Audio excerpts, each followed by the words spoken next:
Salut les amis et bienvenue dans ce nouvel épisode de Backlight. Enfin, monseigneur, j'ai envie de dire. Enfin, après...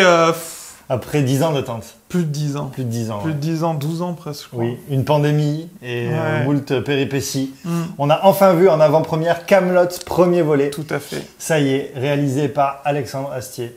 Mm. Avec Alexandre Astier. Musique, Alexandre Astier. Scénario d'Alexandre Astier. Voilà. Et c'est assez simple le générique en fait. Hein. On peut mettre Alexandre Astier partout. Ça. Non, il a peut-être pas fait la lumière. Et non, il a peut-être demandé à quelqu'un de toucher les spots. Ouais, c'est ça. Voilà. Donc voilà, alors ce backlight, on va vous dire comment ça va se passer, quasiment comme d'habitude, à part qu'on va faire une petite partie sans spoil pour commencer. Voilà, pour tous les gens qui l'auraient pas vu, parce que voilà, et qui voudraient avoir notre avis. Et puis ensuite, ça va spoiler sévère, hein, donc voilà, on vous avertira bien évidemment à partir de quand on spoil. Donc monseigneur, sans spoil, qu'est-ce que tu peux dire sur Kaamelott premier volet? Qu'est-ce que tu en as pensé? Est-ce que tu as apprécié? Est-ce que tu recommandes à nos backlightounés arrête d'inventer des surnoms, c'est pas d'aller possible. voir Kaamelott premier volet? Moi, j'en attendais beaucoup de ce film, puisque je suis un grand fan de Kaamelott, enfin toi aussi, hein, et donc on avait fait tout un tas de suppositions. Oui, on avait même backlighté la bande-annonce. Oui, c'est ça. On s'est même dit que c'était dur de faire un film.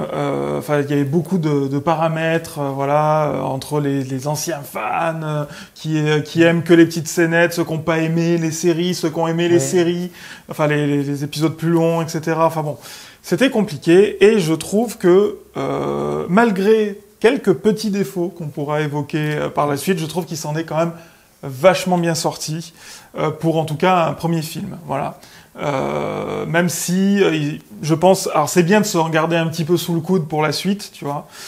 Moi, le seul truc que je regrette, c'est peut-être, sans spoiler, peut-être un peu la fin. Globalement, on retrouve l'humour de Kaamelott. L'aventure est présente, même si j'aurais aimé peut-être un peu plus d'aventure. Voilà. On est vraiment dans un film, on n'est pas dans une petite scénette agrandie ou plusieurs séries assemblées. C'est vraiment un film qui est là pour poser les bases, on va dire, d'une trilogie. Si c'était Star Wars, ce serait Un Nouvel Espoir. Donc, voilà, il y a beaucoup de références. Ça ressemble beaucoup à Star Wars. Hein, voilà, il y a beaucoup de choses qui sont... bon, on sent vraiment l'inspiration. Voilà, mais globalement, j'ai plutôt apprécié. C'est très positif. Allez voir Kaamelott, premier volet. Oui, bah, je vais te suivre et j'ai envie de dire passage au cinéma réussi pour Alexandre Astier. C'est vrai que c'était casse-gueule avec l'attente qu'il y avait. Bon voilà, après c'est pas, voilà, ce que je peux dire, c'est que c'est pas hyper surprenant, voilà, sans spoiler. On n'est pas dans un tout nouveau truc. Tout ça pour dire que le passage sera moins violent, c'est-à-dire ceux qui aimaient les Kaamelott de 6 minutes avec un gag et qui ont été déçus par les épisodes longs des saisons 5 et 6. Là, en tout cas, il y a pas le choc, il n'est pas aussi violent que ça, quoi. Il y a beaucoup de gags, hein. Il y a vraiment beaucoup voilà, de gags et l'humour Kaamelott, quoi. L'humour Kaamelott est très présent, il y a beaucoup de gags réussis, voilà ce que je peux dire, j'ai bien apprécié l'humour. Quelques petits défauts aussi, voilà, quelques petits défauts selon moi. Peut-être, sans spoiler, ce que je peux dire, c'est qu'il y a quelques éléments un peu prévisibles. Voilà, quand on regarde le film, il y a quelques trucs un peu prévisibles. Cela dit, ça reste un très bon film. Et en plus, avec toute l'attente qu'il y avait, finalement, c'est pas mal.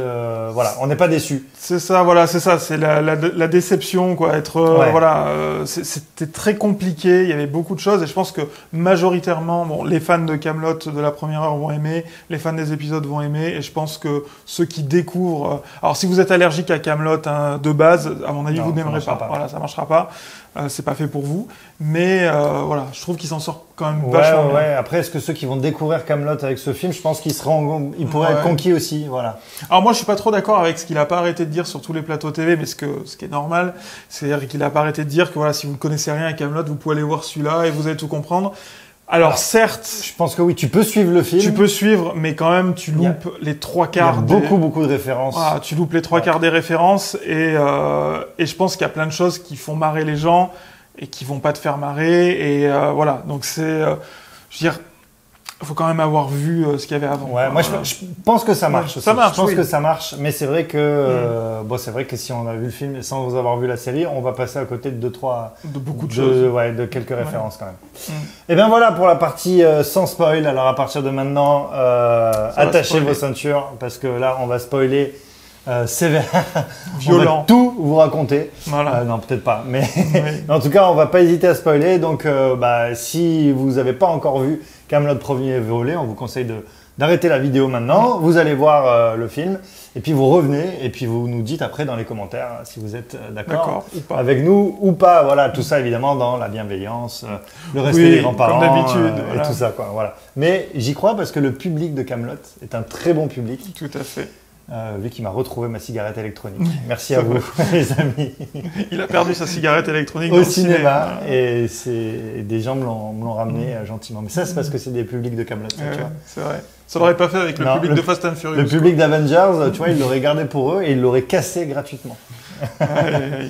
Partie spoil, monseigneur, on a l'habitude de faire des tops et des flops. Oui. On va commencer par les tops, voilà, parce que y en a beaucoup et tout. Et puis à la fin, on se concentrera peut-être sur les choses qu'on a un petit peu moins aimées.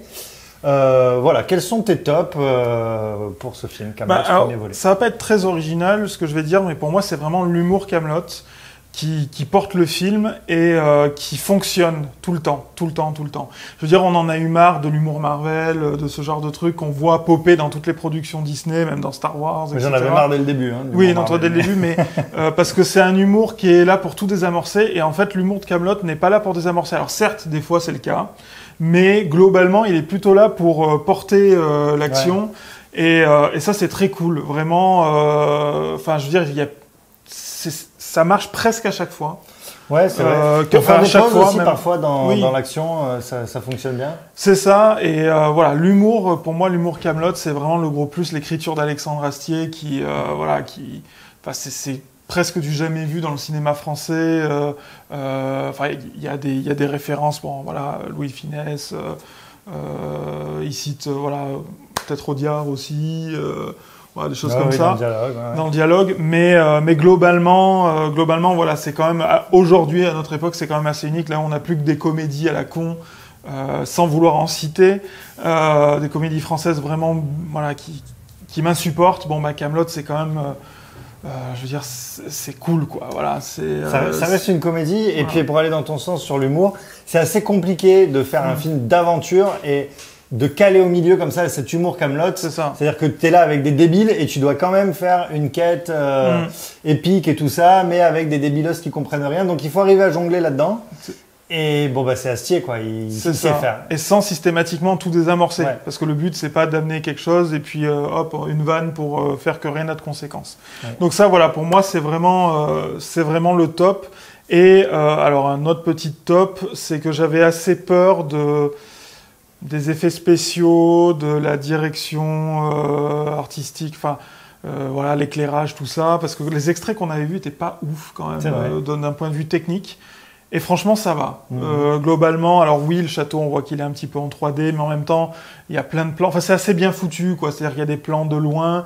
Alors effectivement, on sent qu'il n'y a pas eu un budget non plus colossal en effets spéciaux. On sent quand même s'il a beaucoup plus de budget que pour les séries, pour le Kaamelott classique, on sent que c'est quand même un film français fait un peu, pas avec des bouts de ficelle, parce que c'est pas bien de le dire, mais c'est quand même de la prod, mais on sent qu'ils n'ont pas tout misé sur des effets spéciaux, il y a quand même les personnages qui sont bien écrits, l'histoire qui est cool, l'humour, comme je disais, etc.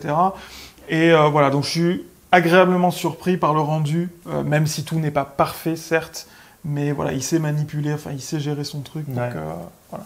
Cool. Je vais enchaîner avec mes tops, je suis d'accord avec ce que tu as dit, je vais rajouter quelque chose, il y a un truc qui est assez réussi, moi je trouve, dans le passage au cinéma, c'est-à-dire que le cinéma montre un peu tout ce que la série ne montrait pas. Oui. Alors, à la fois parce qu'il y a plus de moyens, mais à la fois parce que le cinéma le permet. Et ça, c'est assez difficile parce que ça peut être décevant. C'est comme quand tu vois d'un coup le hors-champ, ça marche pas forcément. Là, je trouve que ça fonctionne assez bien. Notamment, on voit le château de l'extérieur, on le voit beaucoup. Là où on voyait que des petits morceaux, parce qu'évidemment, il fallait, dans la série, il n'y avait pas les moyens de faire un château. On voit la Carmélide. On voit la Carmélide. Où ils vivent vraiment, quoi. Ouais, exactement. On voit plein d'endroits, le royaume d'Aquitaine. Et ce qui était le plus dur, je trouve, c'est qu'on voit un jeu. Oui, de personnages. Un Robobrol. Le Robobrol, c'est ça, je crois. Le Robobrol, ouais. Et alors, moi, j'ai eu très peur parce que je me dis, les jeux, souvent, on ne fait que les évoquer. Alors, ils y jouent un peu, mais c'est quasiment que du hors-champ, quoi. Voilà. Le Slooby. Le Slooby, le cul de chouette qu'on voit jamais, finalement, où il joue jamais, qui n'est pas un jeu du Pays de Galles, pour le coup.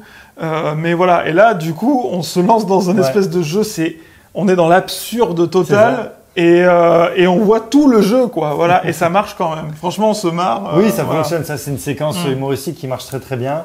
Mais voilà, c'est ce que je disais, c'est-à-dire que voilà, tout ce qu'on voyait partiellement, ça a été repris. C'est aussi ce qu'on disait un petit peu dans la partie sans spoil, c'est-à-dire que ça te fait marrer quand tu le vois, ça te fait 2 fois plus marrer quand tu connais Kaamelott. Bah, c'est ça. Voilà, donc c'est vrai que si tu connais pas Kaamelott, franchement, le Robobrol, si tu connais pas Kaamelott, tu dis mais c'est quoi? Qu'est-ce que c'est que ce jeu? Qu'est-ce que c'est ce truc à la con? Mais je pense que le gag il fonctionne en lui-même. Quoi. Oui, parce que tu mets à la place du roi Arthur qui lui comprend rien à ce qui se passe.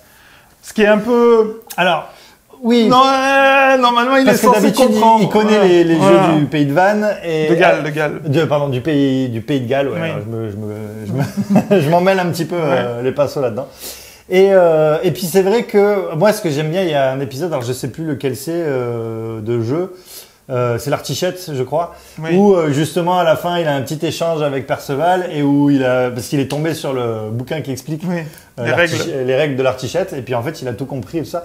Ça manquait parfois un petit peu de ces petites bascules là qu'on trouve dans Kaamelott, c'est-à-dire que Arthur il est un petit peu tout le long, un peu monocorde dans le truc. Je veux pas être roi, je suis plus roi, arrêtez tout ça. Et c'est vrai que on l'a compris au début et ça dure peut-être un petit peu trop parce que en fait comme on sait bien qu'il va revenir vu que c'est tout l'objet du film. Disons que s'il revient pas, bon. Oui voilà c'est fini. Quoi. On est venu pour rien quoi. Ouais. Exactement. Donc voilà, mais ça fonctionne, tous ces passages-là fonctionnent. Le cinéma a bien permis de voir ce qu'on pouvait pas voir dans la série. C'est très bien réalisé. Voilà. Oui c'est propre. C'est très très propre. Alors ça manquait pour moi un peu, je trouve, c'est très découpé. Voilà, c'est un film qui est très très découpé et ça manquait de plans un petit peu longs, à mon avis, parce qu'Astier il sait en faire. Il en avait fait un, notamment dans la saison 6, le monologue de Pierre Mondy par exemple. Ouais, à la fin. Ouais. Voilà, moi j'adore qu'il découvre Méléagan à la fin sur un long travelling circulaire. Moi j'avais adoré ça. Là, ça manque un petit peu de ce genre de séquence. C'est très. Il a peut-être pas osé quoi, voilà.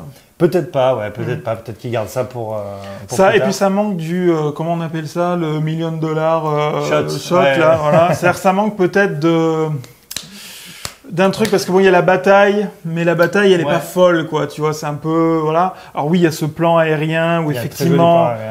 C'est pas mal, mais ça manque d'un truc un peu fort, quoi, un peu mastoc, quoi, tu vois. Et bon, peut-être que c'est pour la suite, voilà, mais. Peut-être que c'est pour la suite, mais bon, voilà. Alors après, là, on est en train de basculer vers les flops. T'avais d'autres tops à rajouter avant que. Bah, il y en a plein, mais bon, je veux dire, si vous aimez Kaamelott, vous aimerez ce film. Ça fonctionne. Tout ce qui marche dans Kaamelott, tout ce qui était bien dans Kaamelott était là, donc les tops, on peut dire que c'est ça. Et voilà, la transition est réussie. Ce qui est quand même le principal, quoi. Voilà. Il a réussi la transition des petites scénettes à des épisodes longs et au cinéma. C'est cool. Qu'est-ce qu'il y aura après? Un parc d'attractions peut-être, je ne sais pas. Un parc d'attractions Kaamelott peut-être. Mais peut-être. Voilà. Donc, avec un Kaamelott cinématique univers. C'est ça. Donc tes flops, allez, tu disais que tu avais quelques réserves. Alors moi, je vais donner 2 flops. Ouais. Je vais donner 2 flops. Alors le premier. C'est que j'en ai un peu marre de voir pendant tout le film Arthur toujours dans sa posture, t'en as parlé un peu, de « Non, je suis pas le roi, je veux pas être le roi, arrêtez de m'appeler sire, et je suis déprimé, et machin, etc. » Surtout qu'il l'avait déjà fait avant dans la série, quoi. On l'avait déjà vu comme ça. Et attention, spoil, à la fin, il veut encore se suicider, quoi. Voilà. Alors, même si c'est un peu plus subtil qu'un suicide. Pas vraiment, mais il veut rester dans la tour qui s'effondre. Et en fait, ça, j'avoue, ça m'a un peu gonflé. C'est-à-dire que, ok, au début il veut pas, mais après tout s'enchaîne un peu. Il y a ce truc de, en fait, il reconquiert, je sais plus. Il reconquiert, voilà. Je vais y arriver. Il reconquiert tout, en fait. Il reconquiert Excalibur, il reconquiert sa femme. Ouais. Il reconquiert le château aussi. Donc sa position de roi. Pourquoi vouloir se ressuicider à la fin? Enfin voilà, c'est bon. C'est-à-dire sort un peu de ça, quoi. En plus, on l'a eu pendant plusieurs épisodes de la saison 5, si je dis pas de bêtises. Oui, c'est ça, ouais. La saison 5. Il repose l'épée et tout ça. C'est ça. Et il y a beaucoup de similarités finalement par rapport à la saison 5, où il a pas envie, où il est déprimé, etc. Où il y a tout le monde qui conspire autour de lui. Donc, ça passe au début du film, mais après, au moment, fallait s'émanciper un peu de ça, parce que ça devient fatigant, tu vois, à la longue, bon. Et alors, avant que tu donnes ton deuxième flop, je vais rebondir sur celui-là parce que j'ai le même. Et c'est vrai qu'en plus, moi, je trouve qu'il y a rien de plus sympa dans le film, et d'ailleurs dans la série aussi, que quand il sort un petit peu de sa posture et quand le personnage évolue. C'est ça. Par exemple, dans la série, ils défoncent toujours Perceval et Caradoc parce qu'ils font des conneries. Et puis d'un coup, t'as un épisode où ils se jettent du fromage à la gueule, ils jouent ensemble, t'as ce genre de truc. Et cette dualité entre je suis avec des débiles, mais en fait, je les aime bien, elle fonctionne bien. Et là, dans le film, pareil, t'as cette séquence où ils retrouvent Bohort qui a reformé les chevaliers de la table ronde à l'arrache, avec le chevalier sèche. C'est ça, ouais. Et puis finalement, et là ça fonctionne bien je trouve parce qu'il veut se barrer, il leur dit que c'est des pébrons et puis finalement il dit non mais oui vous êtes des pébrons mais la table c'est réussi. La table elle est bien. Et puis il s'assoit et puis finalement il se reprend un petit peu au jeu et voilà moi c'est ces séquences là que j'ai bien aimé et comme tu disais c'est vrai que finalement le fait qu'il reste un peu dans le Arthur dépressif tout le temps bon voilà et puis on a la même chose pour le robot Brawl quoi c'est-à-dire que au final il hallucine encore du jeu qui est improbable et tout ça, alors que bon, il pourrait avoir un peu plus de distance par rapport à ça. Mais ça marche quand même, tu vois, ça marche quand même parce que tu dis le spectateur qui comprend pas trop le truc, bon bah ça lui, il comprend que c'est absurde, il se met à la place d'Arthur. Donc voilà, ça c'est mon truc. Et le deuxième que j'avais pour moi, alors là bon ça va spoiler dur, donc barrez-vous si vous l'avez pas vu, mais c'est la fin. Voilà. Pour moi, la fin, c'est vraiment un échec. Je suis désolé, je vais un peu loin, mais je vais me faire insulter. Non, mais c'est pas non, quand je dis c'est un échec, en fait, on comprend que voilà, cet épisode est là pour tout remettre en place et pour tout remettre au point de départ, c'est-à-dire voilà, il est de nouveau, on imagine, parce qu'on voit à la fin, il est de nouveau voilà, au pouvoir, voilà, même si on voit pas exactement. Il est roi, il a récupéré Excalibur. Bon. Voilà, même si Excalibur, on sait pas trop, parce qu'elle a changé de couleur, et puis au bon moment, elle se désactive. Alors, est-ce qu'il est passé du mauvais côté obscur de la force ou pas, ou est-ce qu'il a mis juste une couleur bleue pour faire comme dans Star Wars au niveau du sable laser? Je ne sais pas. Bon, en tout cas, plein de théories. Grosse référence au côté obscur. Hein. Et avec le fait qu'en plus, on le voit. Alors, il y a plein de flashbacks, et on le voit à ce moment-là dans un flashback. C'est très inspiré de Star Wars et même à la fin comme il tape sur Lancelot, c'est exactement comme dans la fin de l'épisode 6 où tac, il s'acharne comme ça et Lancelot qui est par terre en plus avec cette espèce de truc qui fait comme Dark Vador à la fin, enfin voilà, c'est très référencé. Mais il n'empêche que pour la fin, je la trouve comme la fin de l'épisode 8. Voilà, de Star Wars. C'est-à-dire que, ok, certes, tout a été remis en place, machin et tout, mais on n'attend rien de la suite. Alors, certes, il y a le Graal, qui est... Il y a la quête du Graal, il y a Sting, qui veut être à la table ronde. Ouais, mais bon, voilà, il veut être à la table ronde, ok, il est devenu gentil, il se met à la table ronde, bon, qu'est-ce qu'il va faire, voilà. Est-ce qu'il est vraiment gentil? J'imagine. On ne sait pas, mais bon, c'est pas une intrigue extraordinaire, non, quoi. C'est vrai. Il y a, parce que comme il y a des flashbacks dans le passé, il y a cette espèce de petite fille qui se fait battre par une vous savez, la femme qui a le masque, j'ai paumé son nom, et qui se fait tuer par le jeune Astier. Donc il y a cette intrigue-là, est-ce qu'elle est finie là, ou est-ce qu'elle va aller plus loin? Bon, mais globalement, moi j'aurais quand même aimé finir sur un gros cliffhanger, même si à la fin, après scène post-générique, enfin au-dessus du générique, on voit la réponse Méléagan qui sort de son hibernation, et donc on imagine qu'il va aller manipuler Lancelot, ou que sais-je, peut-être Arthur, on ne sait pas. Donc voilà, moi je trouve que la fin, elle manque d'un truc auquel s'accrocher en disant putain, waouh, tiens, voilà. C'est vrai. Et Méléagan n'est pas suffisant parce qu'on savait bien qu'il allait réapparaître.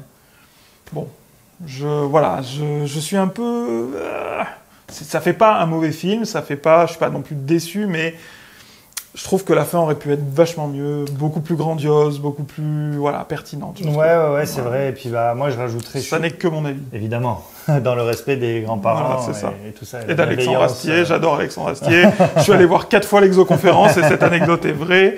Voilà, bon. Donc voilà, mais je suis d'accord avec ça. C'est vrai que la fin, elle est pas ouf. Voilà, moi je le résumerai comme ça. La fin, elle est pas ouf. Alors, moi j'ai peur parce qu'il y a beaucoup de choses prévisibles. Voilà, c'est ce que je disais un petit peu dans l'intro. Il y a quand même pas mal de choses qui sont prévisibles, moi que j'ai pu prévoir. C'est-à-dire que le fait qu'il utilise les Burgondes parce que c'est les derniers qui ont des armes et tout ça. Bon, ça se voit très vite arriver. Comme il insiste sur le fait que les Burgondes, ils font de la musique, tu comprends très très vite qu'il va utiliser la musique par rapport à lui, c'est son histoire, la musique. Pour faire marcher les Burgondes et arriver à servir des armes. Même si l'idée globale d'utiliser les Burgondes est pas mal, cela dit, c'est quand même très prévisible et voilà, c'est peut-être un peu dommage. Les Burgondes beaucoup changé stylistiquement. Oui, c'est très coloré. Alors qu'il n'a jamais été comme ça. Ouais. Bon, il a un peu upgradé les Burgondes, mais pourquoi pas. Et ça fait que j'ai une sorte de petite impression, alors peut-être que je me trompe, mais qu'effectivement, il en a beaucoup gardé pour la suite. Oui. Et que c'est pour ça que cette fin, elle est pas totalement satisfaisante, quoi. Il a fait son nouvel espoir, maintenant il faut qu'il fasse son Empire contre-attaque, quoi. C'est-à-dire, je pense que c'est exactement ce qu'il a en tête, c'est-à-dire un épisode plus sombre, beaucoup plus, plus érudit d'une certaine façon. Enfin voilà, là, c'est-à-dire qu'il faut que il y aura un deuxième parce que vu les foules que ça a déplacées, voilà, donc bon. Il a déjà fait, je pense en un soir, il a fait plus d'entrées que certaines que tous les autres films qui sont sortis cette année. C'est ça. Sur toute leur durée d'exploitation.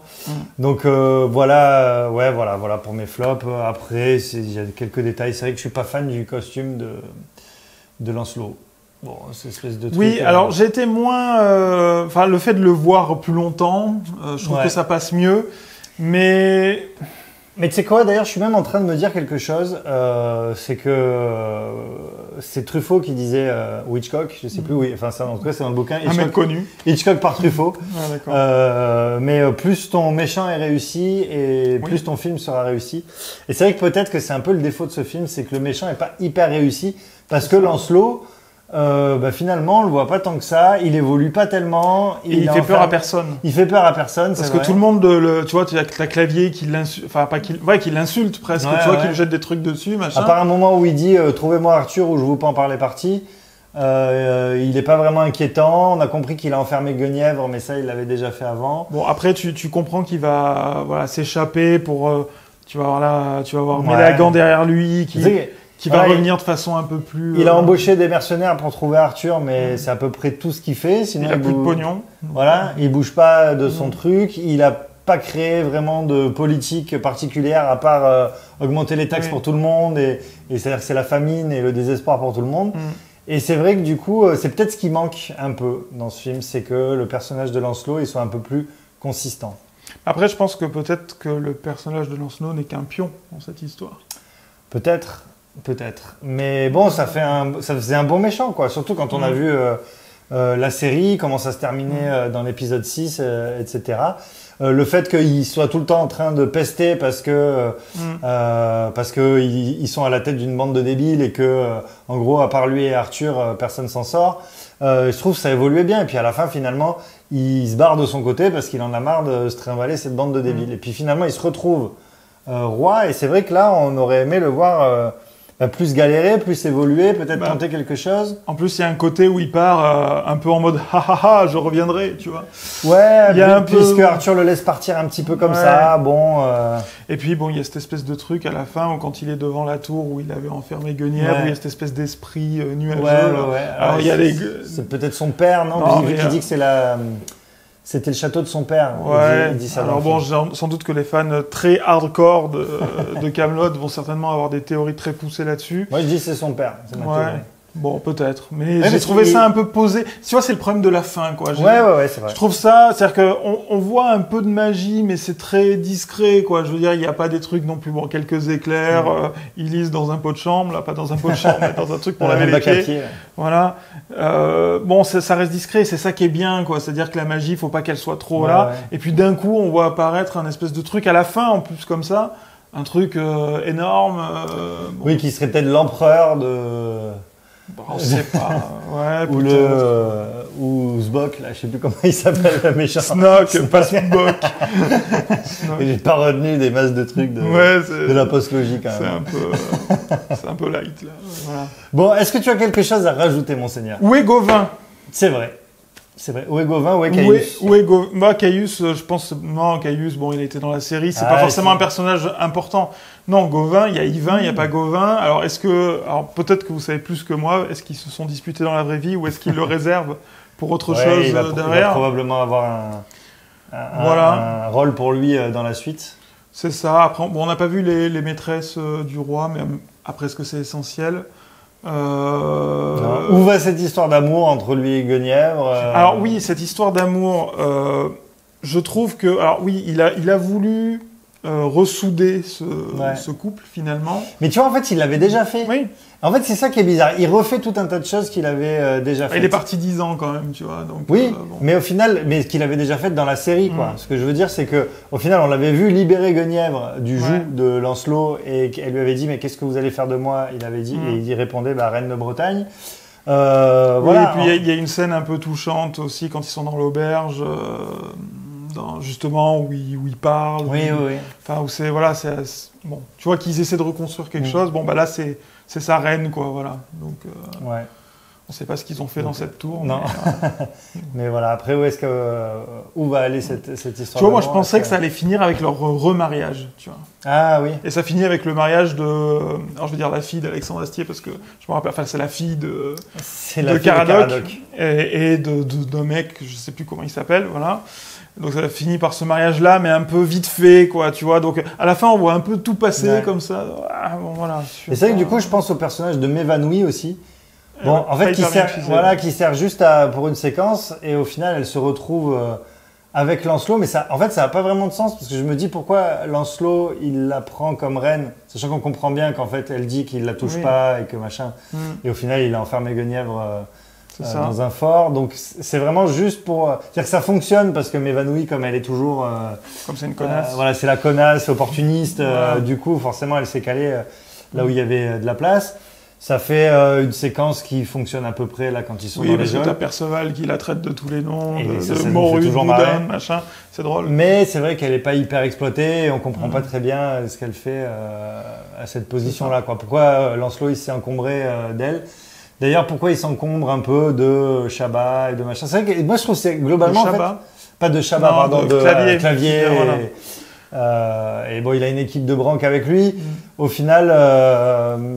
peut-être que le défaut de ce film, le défaut parent, c'est le personnage du méchant, le personnage de Lancelot. Mais tu vois, ils s'entourent de... Ouais, alors certes, c'est des glandus, mais ils sont tous... comment dire c'est pas des glandus totaux, sauf Decaunes, quoi, qui lui... Bah t'as Decaunes, t'as le roi Lot qui... Oui, mais il a quand même une vision de ce qu'il veut faire, quoi. Qui trahit tout le temps, donc voilà. Mais t'as plusieurs niveaux de conneries dans Kaamelott. T'as vraiment ceux qui comprennent rien à ce qu'ils font et qui savent même pas parler, presque, tu vois. Après, t'as les Perceval, Caradoc, qui arrivent à faire des trucs. Et puis au-dessus, bon, t'as Lot, t'as Clavier, t'as... jurisconsulte, t'as le prêtre aussi, enfin voilà. Et puis après, au-dessus, t'as Astier, le roi Arthur, etc. Donc t'as quand même plusieurs niveaux de banquitude, quoi. Mais t'as Arthur et Lancelot, et c'est vrai que Lancelot, au final, je sais pas, il s'extrait pas vraiment de ça, quoi. Voilà, moi vous avez mon flop, c'est réglé. Est-ce que tu as quelque chose à rajouter, monseigneur? J'adorais Chabat aussi. Ouais, il est très bien. Vraiment, la séquence avec Chabat est vraiment bien parce qu'il est dans cette espèce d'absurde décalé, puis dans son personnage, et puis avec sa femme qui se fait traiter de pute. Voilà, c'est le truc, quoi. Et lui qui dit oui, bon, bon, c'est rigolo, quoi. En plus, il a dû apprendre du moment où il la vire, là, quand ils sont dans le lit, dans la saison 5, pardon. Et donc on sent qu'il est un peu plus à l'aise avec elle et qu'il la rembarre plus facilement, donc c'est assez rigolo, quoi. Voilà. Donc vraiment, voilà, très bien. Non, bah, si je dois conclure là-dessus, je dirais allez voir le film, il est quand même vraiment bien, il s'en est vraiment très bien sorti. On trouve des flops parce qu'on est tellement fan que on va chercher tous les détails. Voilà, il y a des trucs qui, voilà, on aurait dit on aurait mieux aimé comme ça et tout, mais bon, voilà, c'est le principe. Mais voilà, allez le voir, c'est vraiment bien. Si vous devez voir un film cette année, c'est Kaamelott, livre 1. Et voilà, juste avant de se quitter, on va terminer par exercice difficile, Monseigneur. La note en aioli, je vous rappelle, c'est sur 5 aioli. Monseigneur, ta note en aioli. J'étais parti pour mettre 5, mais je mettrais 4,9. Voilà. 4,9 voilà. D'accord. Pour dire, non, parce que bon, voilà, pour dire, il faut... C'est vrai que normalement, on mettait plus trop de virgules et tout, mais bon, là, c'est pour Kaamelott, donc il y a de la magie, on peut mettre des virgules. Peut mieux faire, voilà. Moi, je vais mettre 4,5. Ouais. Voilà. Qui est bon, c'est parce que je veux pas faire trop d'arrondi précis. On s'est pas ennuyé. Mais voilà, on s'est pas ennuyé une seconde, on s'est quand même régalé, on a passé un bon moment. C'est bien réalisé, c'est bien fait, il y a de l'aventure, il y a de l'humour. Voilà, c'est complet quand même comme film. Et c'est vrai qu'en France, en plus pour un film français, c'est le seul, c'est la seule série film culte. Ouais, c'est ça, c'est pas effacer l'historique, quoi. Oui.